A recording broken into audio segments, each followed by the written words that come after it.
Hi everyone, welcome to my channel. My name is Shaylin Danya if you're new, and if you're not, welcome back. So for today's session, I want to talk about the old money effect. And for those of you who don't know what that is, the old money effect is giving yourself the lifestyle that comes with having old money without actually having old money. And old money is just a lot of wealth not made in one person's lifetime, passed down through generation after generation after generation. And with that wealth and that lifestyle comes certain things that each generation is taught to maintain that. And I'm not only talking about financial preservation, but how to act in certain societies and philanthropy, how to present yourself to society, and just overall balancing how to actually give yourself the life that you want. So if you're like me and you don't come from old money, but you want to give yourself that old money lifestyle, I have exactly what you need to get started. Because old money isn't just about wealth. And honestly, even if you just click on this video out of curiosity for the title, what I'm about to share with you is something that you should just keep with you all throughout your life. Even if you're like, I don't really want the old money lifestyle, I want the new money lifestyle. And there is such a difference in that, but we'll get into that later. But even if you're thinking that and you're just curious of this video, what I'm about to share with you will just honestly help you better your life and preserve your energy to the fullest. So without further ado, these are the non-negotiables for the old money effect lifestyle that you want to give yourself, and that will change your life for the better. The very first non-negotiable we have is understanding time literacy. Understanding time literacy and knowing when to implement that into your life is knowing when to act, when to wait, and when to disappear. Because the real upper hand isn't speed and getting everything done like that. It's timing, knowing the best, perfect time to actually do something or to say something. And if you've seen my previous videos, you know me so well. I have some verses in the Bible that is literally chef's kiss for this non-negotiable. So I'm going to read the first 8 verses of chapter 3 in the book of Ecclesiastes. When they say the Bible is literally a blueprint for your entire life, they're not exaggerating. The Bible is the best tool you can ever have. So this is Ecclesiastes chapter 3, verses 1 through 8. There is a time for everything and a season for every activity under the sun. A time to be born and a time to die, a time to plant and a time to uproot, a time to kill and a time to heal, a time to tear down and a time to build, a time to weep and a time to laugh, a time to mourn and a time to dance, a time to scatter stones and a time to gather them, a time to embrace and a time to refrain from embracing, a time to search and a time to give up, a time to keep and a time to throw out, a time to tear and a time to mend, a time to be silent and a time to speak, a time to love and a time to hate, a time for war and a time for peace. It's perfection. Here on this earth, we are taught to just get everything done as fast as you can. We are not meant to rush into things out of uncertainty. Just like there's a perfect time to buy the house when the market's crashing or doing well, I don't know. But I know that there's a perfect time. There's a perfect time for everything. Just like if you're in a heated argument and you want to make this real clear to the person that you're arguing with, and the timing's just not there, you have to wait for them to be calm and for the moment to pass to get their point across. There's a time for everything. Giving yourself the old money effect lifestyle, time literacy is the key. It is your best friend. Time literacy is knowing when to wait for the opportunities that will actually add value to your life instead of going for the immediate short-term flashy opportunity that you know won't actually sustain you. Some people define being successful in life as like having that career and you're successful, buying the house and you're successful. But the real way to actually be successful in life is patience and understanding that there is a time for everything. Because being impulsive with literally everything and rushing into everything without thinking it through can just sabotage your life. And you only have one life. But above all of that, you need to know when to disappear. Not everyone has to have access to you. You don't need to be accessible to every single person. You don't need to go to every party. If you have that fear of missing out personality, she's got to go. She's not helpful to your life at all. She might actually be a little destructive for you. Or if you're at a business event or something and you're making small talk with all of these strangers and you're having such a good time, the best time to disappear isn't when it hits the awkward stage. The best time to disappear is just before that. When the conversation's going great, you guys are having great interactions, and then right before you feel like you're about to hit that awkward silence, That just might be the perfect time for you to excuse yourself. It was so great to meet you. I'm gonna go make my rounds and say hi to my friend who just walked in. And if you're at a business party, it's not rude because when they think of you, the last thought they think of you is not gonna be, oh, we had a really awkward moment. It was awkward. It's gonna be, that was a great conversation with that person. Great job. You just left a good impression and memory of yourself for that person.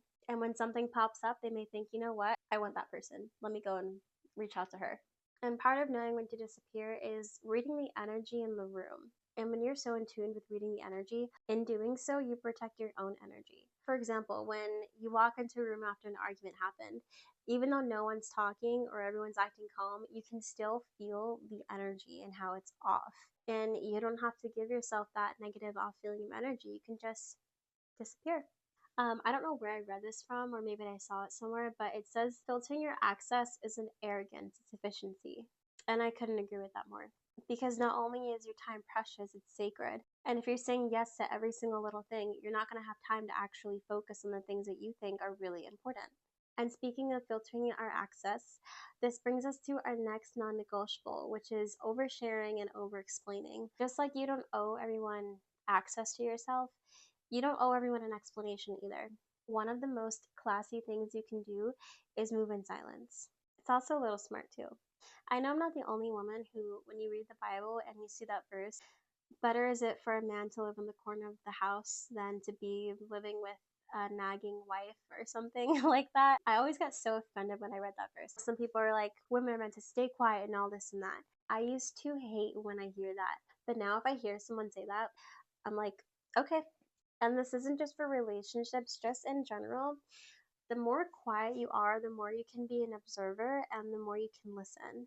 And you get to see how people react and you get to study them. You can just literally be that quiet girl in the back and listen to the whole room. And I know this doesn't have much to do with over explaining. We're going to get to that in a second. But as for observing, I like to think of the fact that when you're quiet and you're just listening, it's like watching people play chess. When you understand how to play chess and what each piece is for, and you're versing someone, I like to think that you can understand how they think. For those of you who don't know how to play chess, each piece does something different. Like the first row, I don't know if they call them a pawn or what. I have my own names for them. I call them the peasants. But that's obviously the first thing you have to move. But if they keep moving the peasants, it shows me that they're not ready to take the risk yet and they just like to play it safe. Whereas if you move the peasant in a specific space and you make room for the queen to go through, and the queen can go all over the whole board, that shows me that right off the bat you're going to play defense, no offense. That shows me that you are a risk taker. That shows me that you like to make very risk takey choices and you don't like to play life safe. Or if all your pieces got taken and you just have a peasant and you keep moving your peasant all the way to the other end of the board because you know that once you get there, you can get your queen back. I know you're hopeful. It shows that you're very hopeful even when you've lost everything. And some people will think as chess is just a game, and I know I'm getting off topic, but when you play chess with someone, you can learn how they think.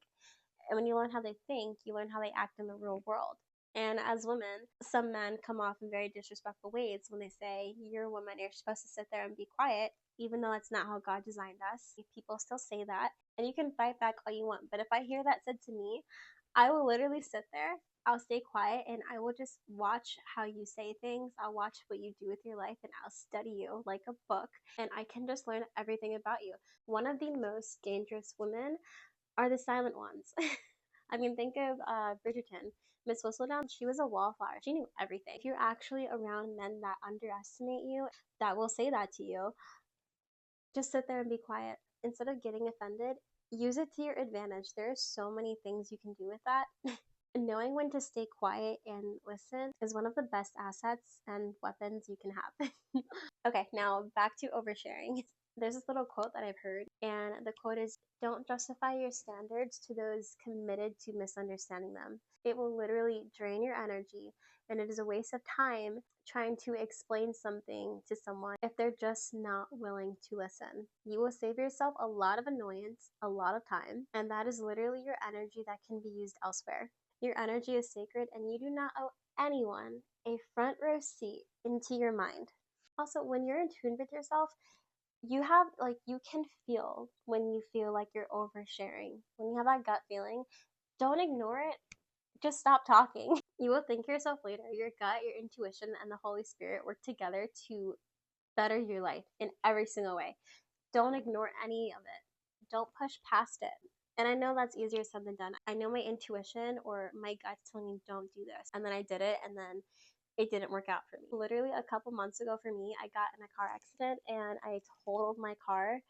But the moments leading up to that, it's like I wasn't listening to my intuition. Where I live, it's like the weirdest intersections ever.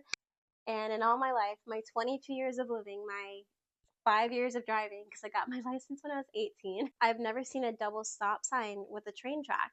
Just now, months later, because this happened in December, everything is finally resolved. I said goodbye to my beautiful Smoky Stormy because I couldn't decide on a name for her. She was so gorgeous, perfect for me. I said goodbye to her and I sold my car, and I was like, if only I had just listened to myself and stopped that one extra time, it never would have happened and I would still have my beautiful baby. I mean, granted, that night was a little weird for me anyway because my car just randomly had this tire pressure warning. Then I had to pull over somewhere. My tires were perfectly fine. I'm like, this is the weirdest thing ever. And then I get in and then I drive and then I crash the car. But the whole point of that story, I mean, not that extreme stuff like that happens to me every single day, but our bodies are not working against us, they're working for us. The Holy Spirit is not working against you, He's working for you. So, whatever you feel your body's telling you when it comes to your intuition and your gut and the Holy Spirit, listen to it. I know I drifted a lot. It's like a session inside a session inside a session, but we're going to move forward with it. But basically, move in silence. The art of observation is your friend. And don't over explain. You don't owe anyone an explanation. You can share whatever you want, when you want, however much you want. And just understand that when you move in silence, it's not a weakness. It shows confidence and it also helps you walk in elegance. So, our next non negotiable for the old money effect lifestyle is that we are no longer entering environments that don't serve us. Environments that lower your standards brings chaos into your life, every aspect of your life. Bad company corrupts good character. The Bible said it best. But I'm not even just talking about bad company. I'm talking about environments that served you in seasons prior won't serve you in the seasons to come. Because just as the seasons change throughout the year, we change as people throughout the seasons in our life. And environments and places that once served us serve you no longer. It'll just move you backwards and bring chaos to your life. That could be your friend group. That could be even going to the club and understanding that no longer serves you, or the people that you went to the club with, because who you hang out with is who you become. So you don't want to surround yourself with people who are used to environments that now bring you chaos. You can distance yourself from them if they don't respect your boundaries, saying that you don't do that anymore, or you can just cut them off completely. But entering environments that no longer serve you, it's just a waste of time. And when you do that, you'll know. I mean, even if it's the most subtle thing, you'll feel like you don't belong or something feels off. That feeling when you feel out of place in something that you used to just be so comfortable with, listen to that feeling. Don't ignore it. And that verse, bad company corrupts good morals, that is 1 Corinthians chapter 15, verse, let me look at my notes, verse 33. And relationships, whether platonic or romantic, shape your identity. Negative behaviors, poor morals, or even destructive personalities, it's going to influence you. So do yourself a favor and just excuse yourself from the environments that will no longer serve you. Because there is such a thing as moving backwards because of your circle and who you surround yourself with. That is absolutely a thing. Or just staying stuck. And even if your environments were inherently bad, they may just be environments that can't go with you to the next season in your life. And that's okay too. You've grown out of it and it's time to transition into something new. Here's another quote I want you to remember. What you tolerate today reflects your tomorrow. I didn't say that right. What you tolerate today becomes a reflection of your tomorrow. That's the right quote.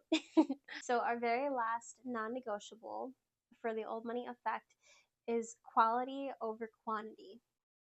And this has to do with everything: houses, clothes, furniture.